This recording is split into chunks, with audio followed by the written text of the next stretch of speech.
تو مو فيك معقد السالفة، نحن عايشين ترى، الوالد ما مقصر، نوكل ونشرب. السالفة ما حياة والله موت. مسالفة مو عيب. اسس مستقبلك. أي مستقبل؟ مستقبل الزواج، بيوت ما يعرفون ترى نحن مقدمين في الجيش والشرطة، عسى يطلع الاسم قريب. احنا ما قاسين نحرس الشرطة والجيش وما يعرفون، احنا نروح وحتى نشتغل. ويش تشتغل ويش؟ والله حتى تنظف سيارات الخلق ترى ما فيها عيب. ليش ما فيها عيب؟ تجلس تنظف لهم سياراتهم مو هندي. لا لا عادي، الشغل ما في عيب طال عمرك. أنا لو شفتك تنظف السيارات أنا ما أعرفك ولا تعرفني. يلا زي ما تعرفنا.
السلام، كيف حالك؟ الحمد لله. مو اخبارك؟ حياك والله. كيف صحتك؟ الحمد لله. انت؟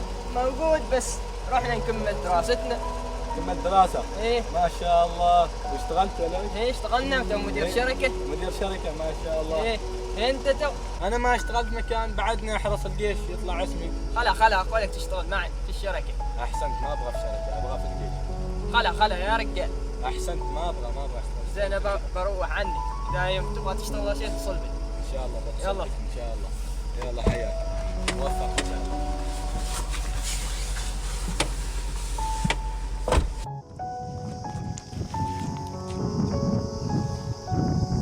ليش رفضت الوظيفة؟ من انت؟ يعني انت ما تعرفني؟ اول شيء لما قال لك يريد يشتغل انت استهنت بالوظيفة وتمسخرت عليه وقلت ان الشغل عيب. هو ما قال عيب، باب الرزق ما سهل،